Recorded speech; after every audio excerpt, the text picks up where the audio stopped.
Barakatah Yahweh, Bahashem Yahushai, Bahashem Rachah Kodash. Welcome to another live lesson. The name of this one is just basically various topics dated June 6, 2023. And pretty much, I just wanted to say a few words on this video that I did yesterday, the ignorance of the imagination. Now, the allegories of that video that I was referring to, dealing with the Matrix and the illusion of the cave from Plato's Republic, I was looking at it from the perspective of being in the truth. And prior to coming into the truth and after coming into the truth, how you still have people out there, Jake out there, that doesn't listen or that won't see it or perceive it, and I was hoping that it was, edifying, and, I was thinking about it after I did the recording. I was hoping that it was edifying, because that was the perspective I was looking at it from, and pretty much there was just a thought that came to mind. I was trying to get it out, but it's eluding me right now. But nevertheless, this is how the world views it. This is why scriptures say we must be born again. And I just wanted to highlight a couple of points on it because I think it's important, based off of how, being in the truth and prior to coming into the truth, how that, it's a life changer. It's like a big step away from, from the hustle and bustle, so to speak, of the world, because the world is set up, on a level of pulling away people's thoughts and attention away from the truth. Anything that has to do with truth, the world pushes the mind away from it. This is why the main concern is all about having fun, working hard, having all of your attention focused on your career and, the future and family and all of that. And pretty much it pulls away from the real goals and the real issues of life because you don't have time to look into anything else. And fortunately for us, Lord's will, all the way to the end, the Lord brought us out of that dark tunnel and brought us into the light. And it wasn't, because of anything that we did specifically in this world. It's just because the Lord, okay, I want this spirit, that other spirit, this one here, that one there, to come into this. Now some will make it all the way to the end and some won't. This is why you have brothers that have come into this that didn't know each other from a can of paint in the world, and now they're the best of friends. St. John 6:44 says, "No man can come to me except the Father which have sent me draw him." And this is a very key scripture, because these so-called Christians say that, they accepted Jesus in their life and, everything changed for them. And, basically looking at it from the perspective of, they chose the Lord, and they chose to serve the Lord. And that's just the furthest thing from the truth. The Lord has to draw you into this. Yahweh said, "You have not chosen me, but I have chosen you. No man can come to me except the Father which have sent me draw him, and I will raise him up at the last day." And this is why right now we're being raised up in these times, hopefully for deliverance. Now, like I said, going back to this, there's a couple of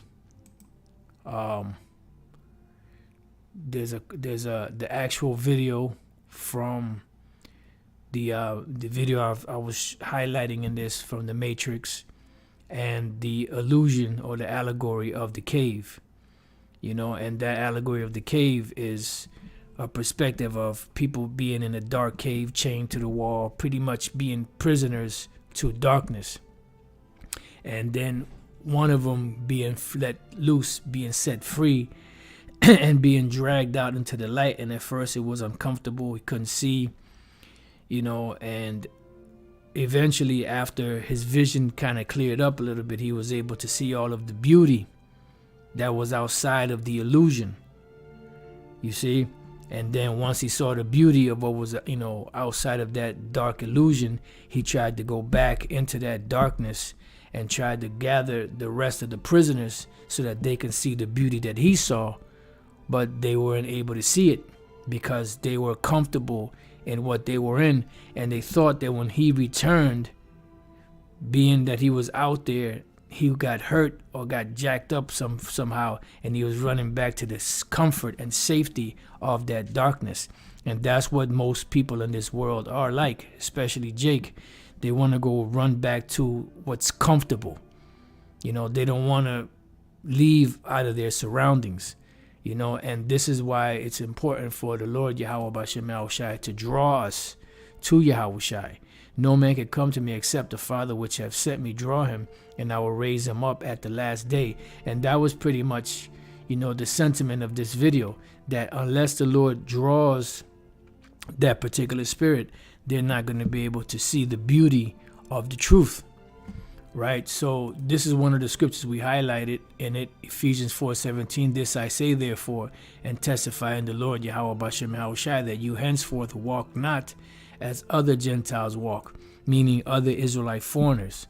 Why? Because they were walking according to the ways of this world, and the ways of this world,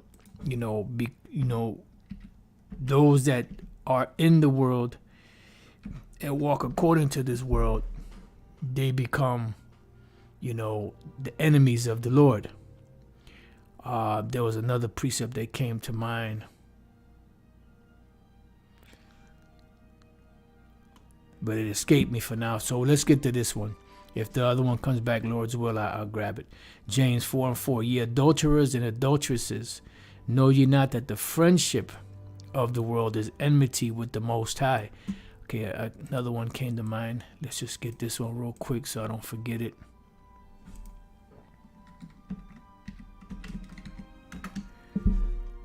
All right. So it says, ye adulterers and adulteresses, know ye not that the friendship of the world is enmity with the Most High? So anyone that is a friend of the world is an enemy to the Most High. Why? Because when you look at the perspective of the world, it goes totally against what Yahweh Bashem Yahushai is teaching. Matter of fact, let's get real quick. Before we go back there, let's go to 1 Corinthians 7, and then we'll come back to James. 1 Corinthians 7 and 31. And they that use this world as not abusing it. Right, because we have to function in the world. We have to, work through certain things in the world. Pay bills, so we have to still interact in the world, but not abusing it. It says, for the fashion of this world passeth away. And that's the whole thing. See, Jake doesn't see the fashion of this world passing away. Let's look at the word abusing. So they looking at it like, okay, this is it. We're here. So let's make the best out of it. Not looking for other things or for a better way.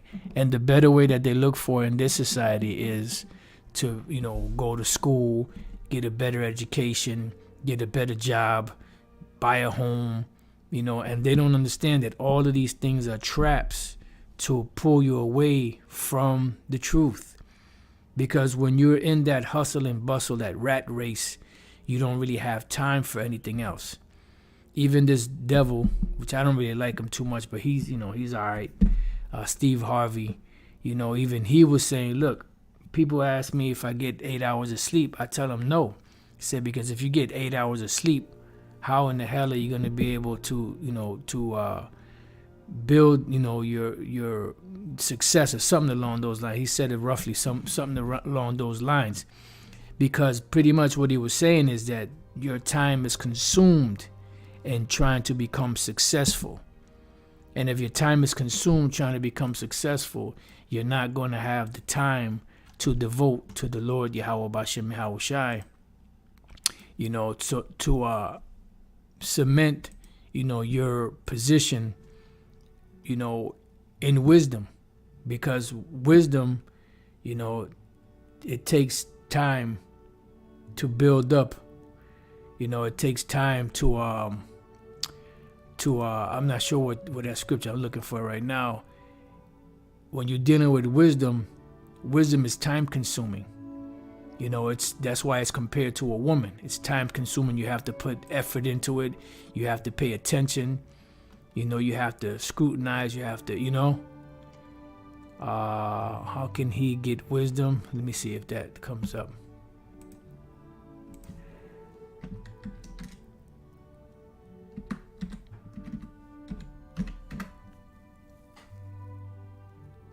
Beautiful. Here it goes. Barakateh how about Shemal Shai. Let's go to Ecclesiastes 38.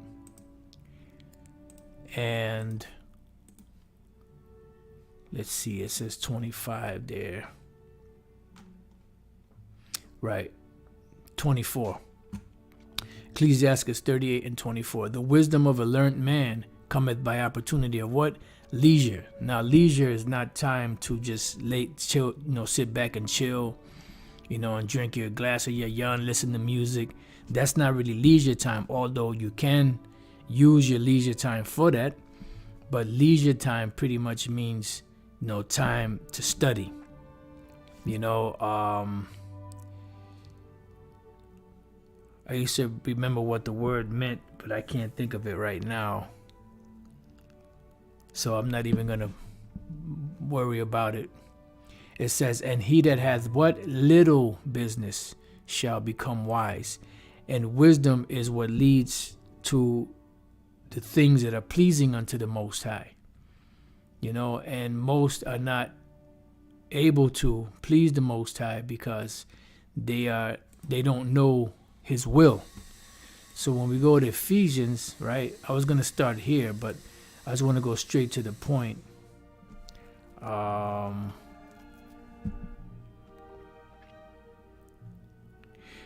17, wherefore be ye not unwise, but understanding what the will of the Lord is. Right.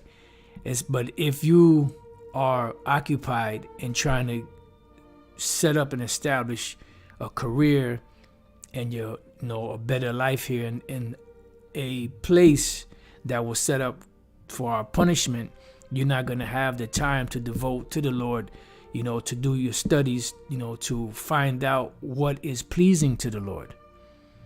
That's what it says, wherefore be ye not unwise, but understanding what the will of the Lord is, and be not drunk with wine, wherein is excess, but be filled with the Spirit, right?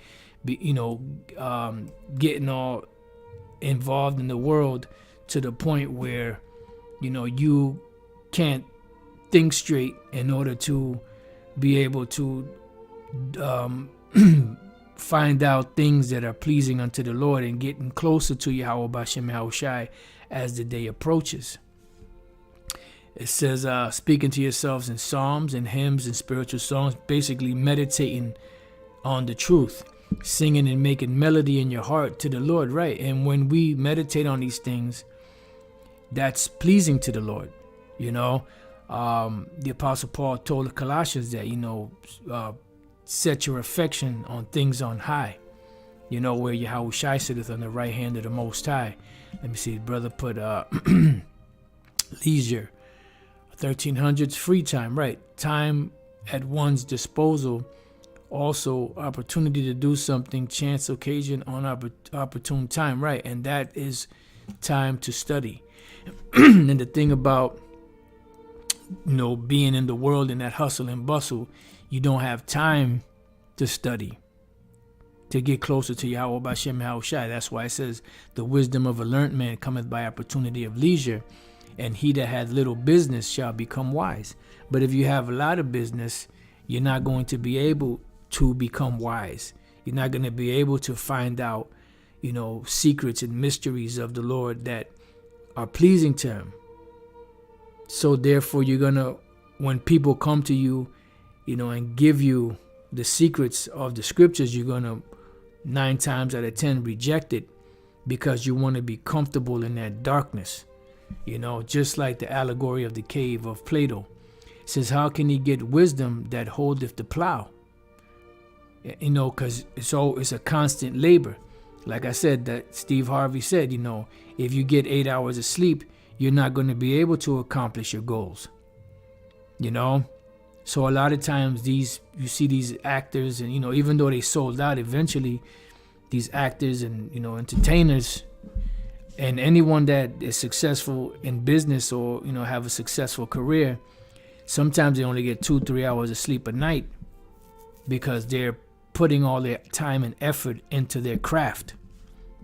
It says, and that glorieth in the gold, that driveth oxen and is occupied in their labors, and whose talk is of bullocks. Right, it's always about their craft, whether it's business, whether it's acting, whether it's being a comedian, whether it's being a rapper, whether it's being a singer, and whatever craft, whether it's being somebody that's in the sports world. It's all, the talk is all about that business. They never have time to do the Lord's business. That's why Yahushua said, my meat is to do the will of my Father and to finish his work. It says he giveth his mind to what? To make furrows, and is diligent to give the kind fodder. So basically, his whole effort and time is all into his business. Yahushua spoke about what? The 3 main excuses that Jake uses. And I wasn't trying to rhyme either. And those 3 excuses are what? I've pretty much, one was business. The other one was he bought land, he got to go prove it. The other one was what? He just got married to a wife and needs time, to take care of that wife and get into her, And an individual back in the days that used to be in the school in Connecticut, did that. Because there's a law in the scriptures that if you get with a woman, if you have a wife that you just got married to and you were a man of war, for the first year, when you got married to that woman, you would take a whole year off to cultivate that marriage. So he took that literally in these times, and he did that. So these are the 3 excuses. Like, I can't go, do the Lord's work because I got to do this. Please have me excused. I bought land. I got to go prove it. I got some bullocks. I got business there. I got to go, take care of that. I just married a wife. I got to take care of that. Therefore, not having time for the Lord. It says, so every carpenter work. So you can read the rest of this. So the point is, the wisdom of a learned man cometh by opportunity of leisure, and he that had little business shall become wise. That's why it says here in the book of James, the 1st chapter and the 27th verse, pure religion or pure worship and undefiled before the Most High and the Father is this, to visit the fatherless and widows in their affliction. And how do you do this in these times?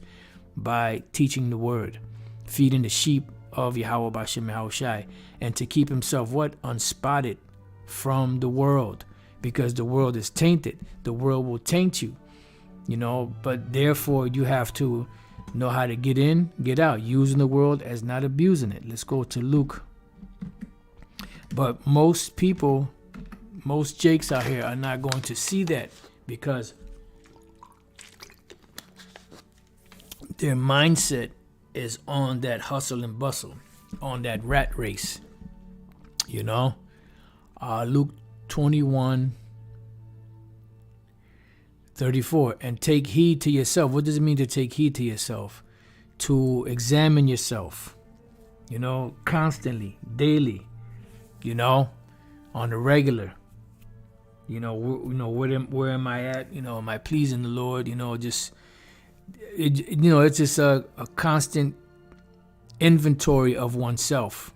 I was listening to they had like quotes, the wise quotes and stoic quotes live yesterday, and I was listening to it, and they had some real, man, some banging. I mean, I was like, wow, there's a lot of wise quotes, and those quotes from these individuals come from what?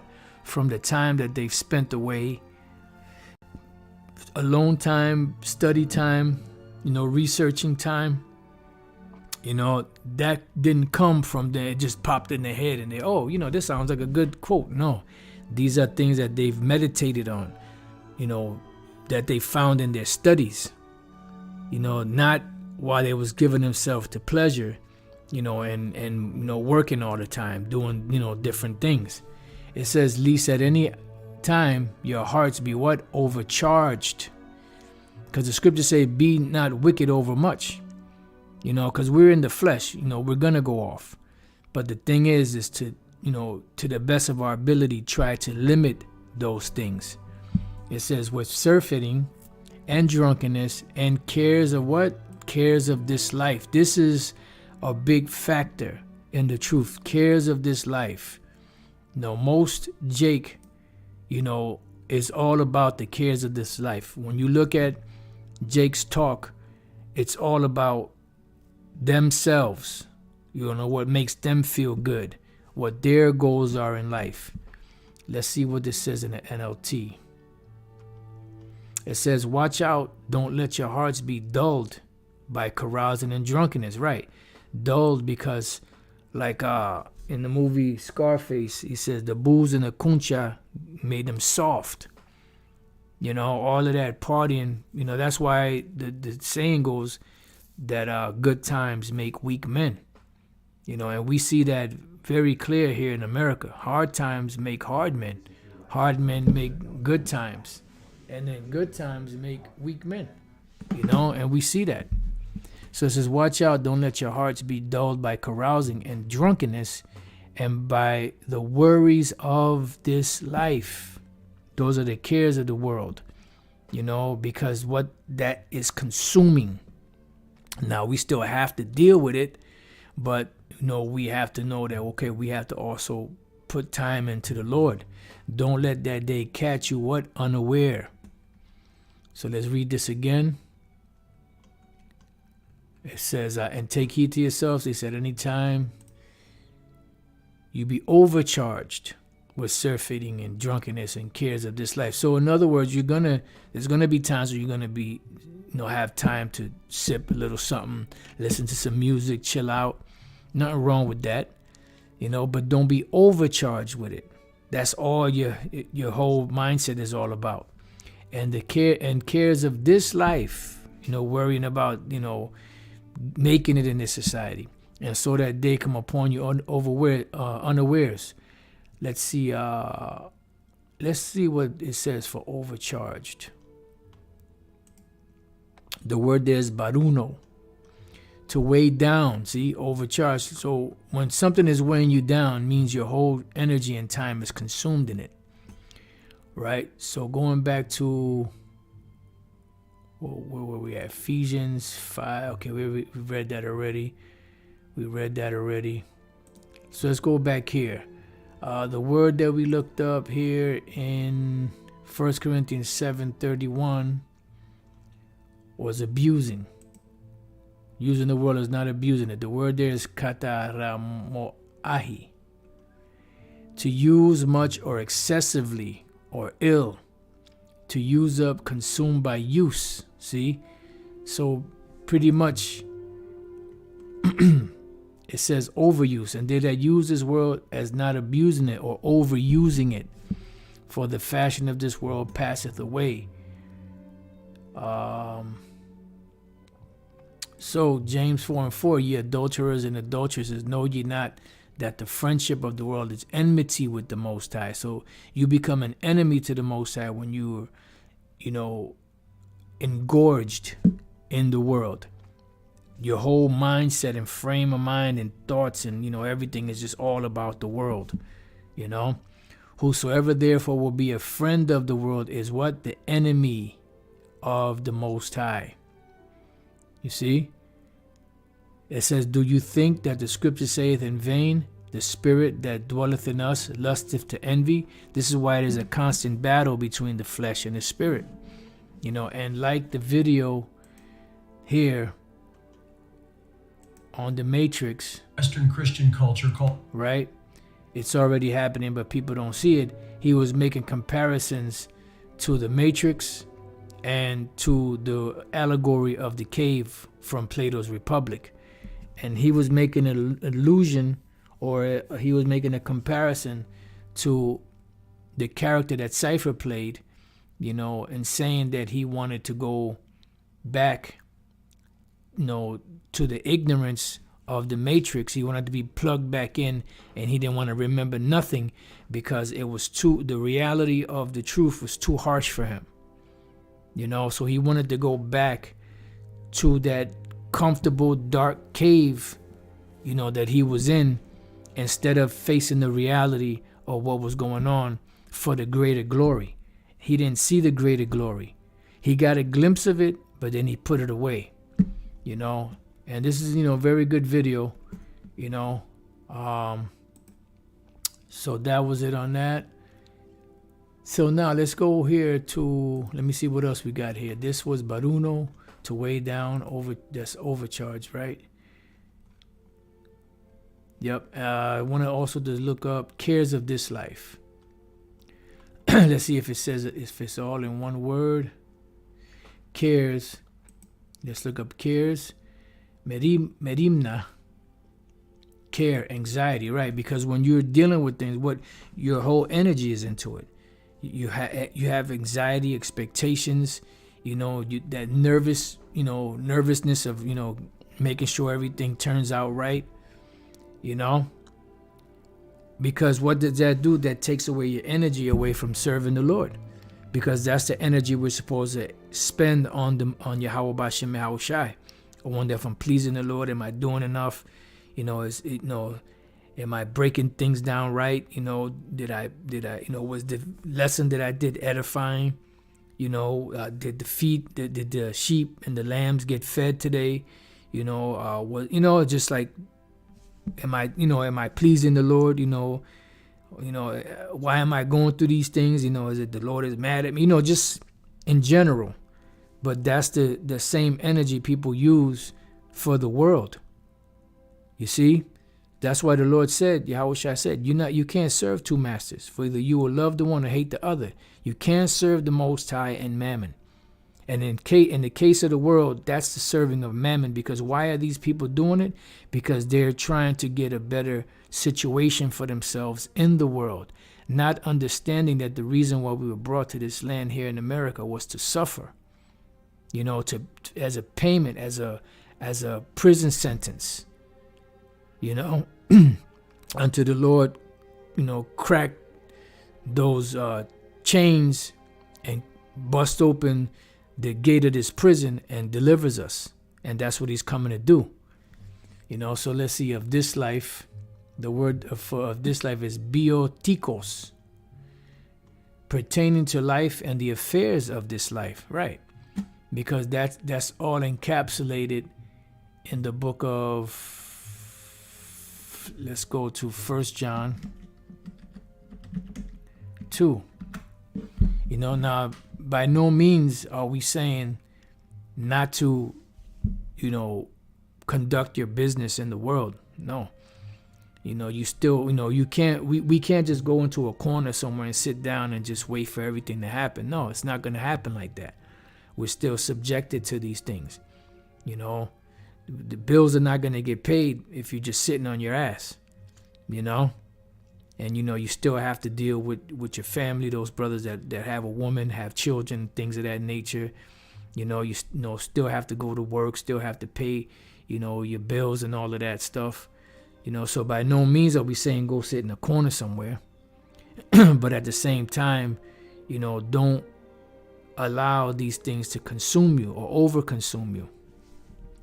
1 John 2:15, love not the world, neither the things that are in the world.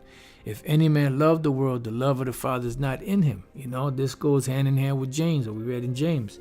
The friendship of the world, you become an enemy to the Most High. For all that is in the world, the lust of the flesh, and the lust of the eyes, and the pride of life, see, is not of the Father, but is of the world. And the world passeth away. How many times does the scripture say that? The world passes away. It's temporary. These things are just, they flee away like a shadow. Riches make themselves wings. Chasing after riches, driveth away sleep and things of that nature. It's consuming. This is why Yahweh said, daily bread. Give us this day our daily bread. Just enough to make it through. Because chasing after money, that you become a servant to mammon. It says, and the lust thereof, but he that doeth the will of the Most High abideth forever. See, and that's the check. So we read that. We read this. We got that. Made the point there. Made the point there. Made the point there. So let's go back to Ephesians 4:17. It says that this I say therefore and testify in the Lord, that ye henceforth walk not as other Gentiles, other Israelite foreigners, in the vanity of their mind, because their mind has not been unplugged from the matrix. You see, it's still plugged in, so they're still acting and maneuvering in society as they were from when they had the understanding of trying to establish themselves in the society as a successful person, because that is the sentiment that is pushed. It says having the what? Understanding darkened. And when the understanding is darkened, we all were there, until the Lord unplugged us from the matrix. So having the understanding darkened, meaning we're in ignorance. That's why it says, at the time of our ignorance, the Most High winked at. And this is why when Jake is in that dark tunnel, the allegory of the cave of Plato, Jake rejects knowledge. That's why here in Proverbs 24:7 it says, wisdom is too high for a fool. He openeth not his mouth in the gate. You see? Because wisdom is too high for a fool. Why? Because it's still in that darkness. And this is why the Apostle Paul said that the heir, as long as he is a child, differeth nothing from a servant, though he be Lord of all. Because he has to be unplugged from the matrix and then has to be trained, has to be nourished in the ways of the Lord in order to get the understanding, to become the future leaders and rulers. This is why the Apostle Paul said, when you teach, make sure that you teach men that will be profitable. I'm just paraphrasing, and that they can teach others, that they can become teachers. Because at the end of the day, you're not here to be a follower. You men out there, you're here to become leaders, to become teachers. You have to understand that this world is temporary. What the Lord is doing right now, he's hammering out future leaders of the nation of Israel to govern the whole entire world. You have to understand that this thing is bigger than just learning the scriptures and going out there and calling Esau the devil. We're learning how to become future world leaders.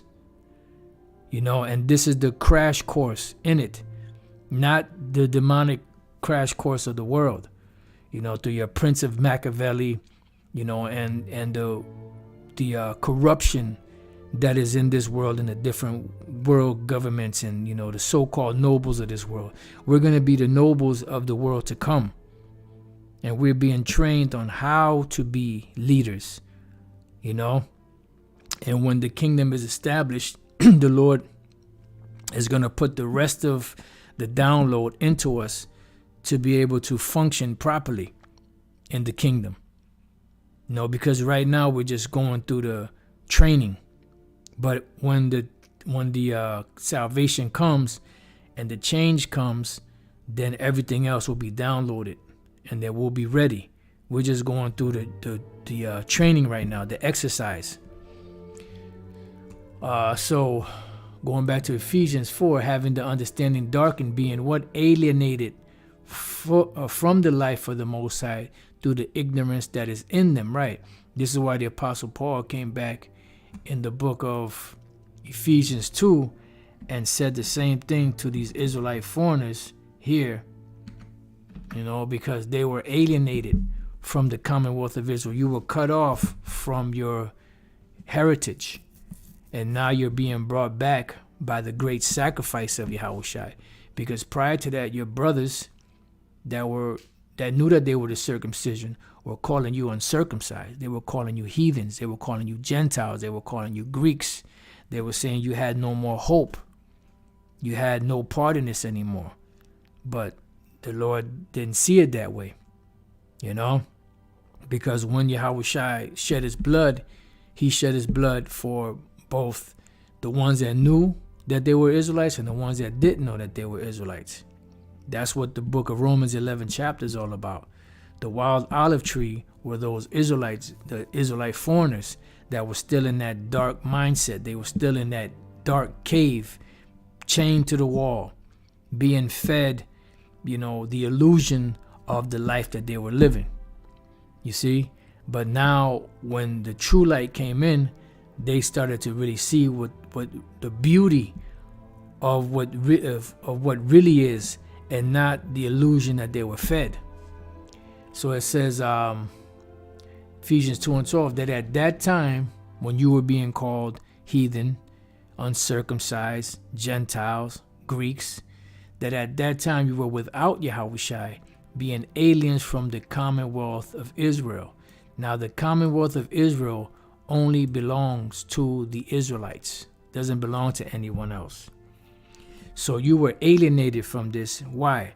Because when you go back in the history, approximately almost 200 years prior to the time when the Apostle Paul, or about 200 years, about the time when the Apostle Paul was writing these letters, your line, your lineage, going back to your fathers and your forefathers and your foremothers, they joined themselves unto the Greeks. They stopped calling themselves Israelites. They stopped calling themselves Jews. They stopped circumcising their children, the male children. They stopped keeping the Sabbath. They stopped keeping the high holy days.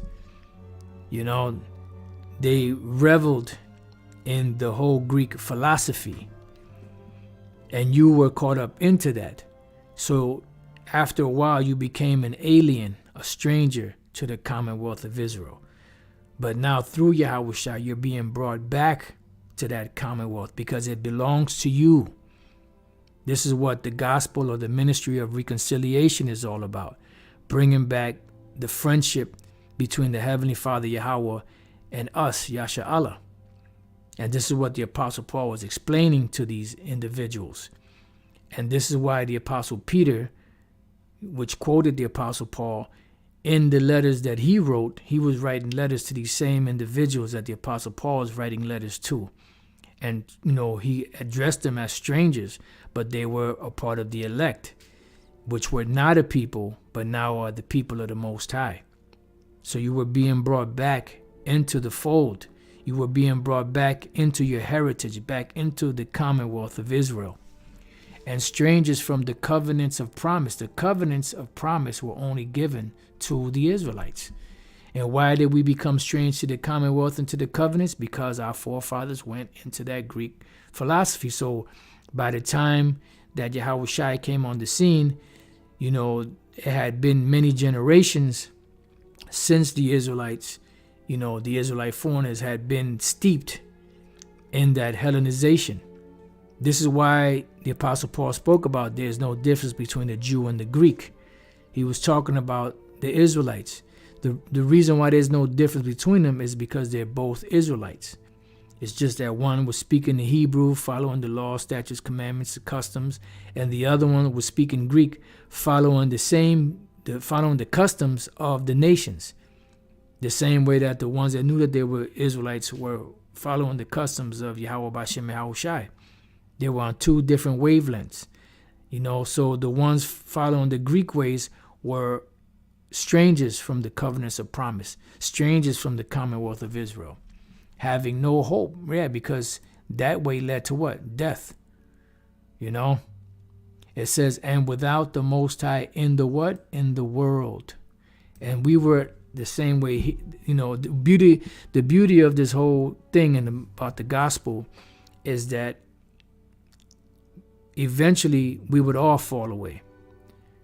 And we would all have to be brought back. So this extended to all of us. This is why the Apostle Paul told them, look, don't boast against the natural branches, because if you boast, you don't bear the root, but the root bears you. And the same way mercy was extended to you to bring you into the fold, that same mercy can be extended back to those natural branches to be brought back into what they were severed from. It says, but now in Yahushua, ye who sometimes were what? Were afar off, because you were scattered among the nations, are made nigh by the blood of Yahushua, because he covered the sacrifice for the sins that our forefathers had committed. That separated us from the Most High, because he wasn't accepting any sacrifices anymore. And the thing was that this whole Israelite thing to these Greeks in them, which were Israelite foreigners, became foreign. So they were really lost. So they had to be brought back into the fold. For he is our peace, who hath made both one, and hath broken down the middle wall of partition between us. Right. The middle wall of partition, the enmity that the Heavenly Father had between us, and also bringing back these Israelite foreigners back into the fold and breaking that enmity between the ones that knew that they were Israelites and the ones that didn't know. There was a whole, this Ephesians, especially the second chapter, goes into the whole understanding of the Gentile issue in the New Testament, which that these Gentiles are Israelite foreigners, having abolished in his flesh the enmity, even the law of commandments containing ordinances, right? Because this is what separated us. When you go off, the Lord said, no more sacrifice for sins. That's it. So that Yahushua took all of that curse upon him. It says, for to make in himself of twain one new man, so making peace, right? And this is why he's known as the Prince of Peace. And that he might reconcile. See, this is a key word that these wacky-tacky Christians, especially these apologists, don't want to accept. They want to negate this. This is why you have something called supersessionism, or replacement theology, because they're trying to say that the Israelites were replaced by the believers, just the people of the other nations. The Israelites, they're no longer an issue. It's just about the nations. No, there was a reconciliation. This is why Isaiah said, and the Lord will have mercy on Jacob and will yet choose Israel. Why? Because that was the promise that the Most High made to Abraham.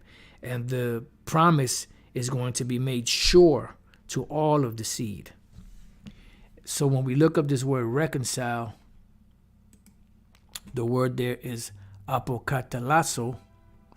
It says to reconcile completely, to reconcile back again. Bring back to a former state of harmony. So how can you bring back something to a former state of harmony if that thing never existed? There is no scripture that says or states that the Most High ever accepted these other nations. Scriptures tell us that the nations are as a drop of a bucket. The Lord don't give a damn about those nations. Yeah, he created them, but he created them to be our servants. And he doesn't have this, he takes care of them because, of course, they are the people he created. But at the same time, he doesn't look after them like he looks after the nation of Israel. And they have nothing to do with this.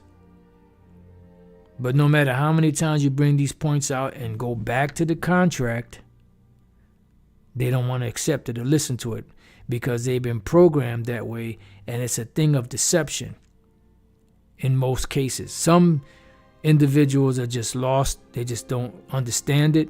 But some individuals are serpents, and they know exactly what they're doing. Because you can present the argument, break it down properly, and they'll keep going back to the same argument before, because their whole thing is not listening to what we're saying. Their whole thing is about, continue to repeat the same bullshit that they're repeating until the person that they're talking to, is taken by their bullshit and brought back into the captivity of fake Christianity. That's what it is. They're not concerned with the truth. They know that we have the truth. Their whole thing is about bringing back as many Israelites, back under the yoke of plantation Christianity as possible. It's not about, the truth with them. All right, so let's see what else we got. Ephesians 2:1, and you had he quickened who were dead in trespasses and sins, wherein in time past you walked according to the course of this world, right? You were in darkness, according to the prince of the power of the air, which is Satan, the spirit that now worketh in the children of disobedience, right? Because at one time we were disobedient, and you have Israelites out there that are still disobedient, But now the children of disobedience, now, you still have Jacob out there, but that's Esau. This goes back to Cain, in the book of Genesis, the 4th chapter. If you do well, we not be accepted. But the point is they're not going to do well. So that was it on that. So back to Ephesians 4:18, having the understanding darkened. Let's look up this word darkened. And the understanding being darkened is key because scotizo, to cover with darkness, to darken. See, to be covered with darkness,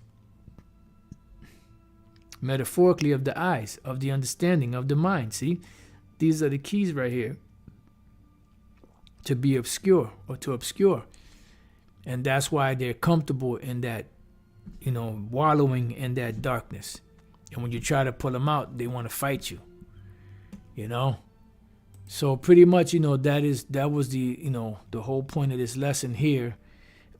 I'm sorry, not that. That's the video that I highlighted in this lesson right here, the ignorance of the imagination.